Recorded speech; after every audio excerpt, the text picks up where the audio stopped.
Thank you, my Dean whom I've served on 2 occasions. Thank you very much. If I can call up to the podium Nneka, Dula, and Deandra at the same time, if I can.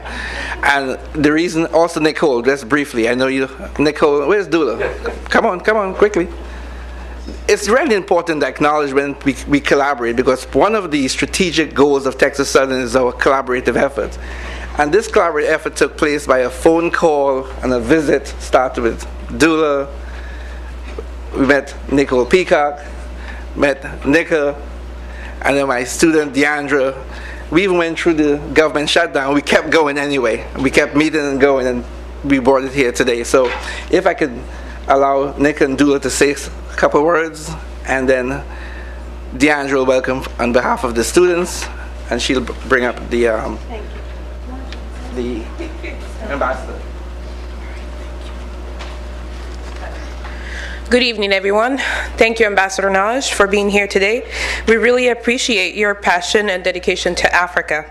For 32 years, you have traveled extensively through Africa and gotten to know our culture, our food, and our heritage. It's great to see someone with so much appreciation for the African and African American culture. Thank you for allowing us to facilitate this discussion. I wanted to thank Dr. Rodriguez for all the work, and Mr. Dula Abdu for everything that has been done so far. Thank you so much. My name is Nneka Achapu, and I'm the Executive Director of the U.S. Bilateral African Chamber of Commerce, an organization based here in Houston. I wanted to share, before we start, a few facts on the African diaspora and here in Houston. Houston is home to over 95,000 people that were born in Africa. The biggest African communities are represented by Nigeria, Ghana, Ethiopia, Kenya, and South Africa.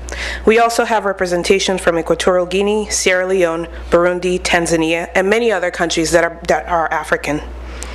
Members of the African diaspora hold degrees in high demands in fields such as science, technology, engineering, and math, all qualities that we have in institutions here in Houston, all skills that we need in Africa, and all qualities that Texas University has to offer to students.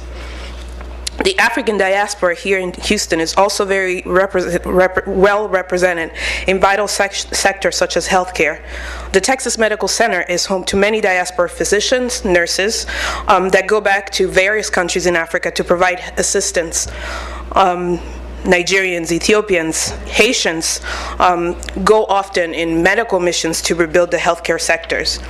We cannot ignore the oil and gas community that brings together the relationship between Texas and Angola, Nigeria, Equatorial Guinea, and Ghana. The LNG sector, Mozambique.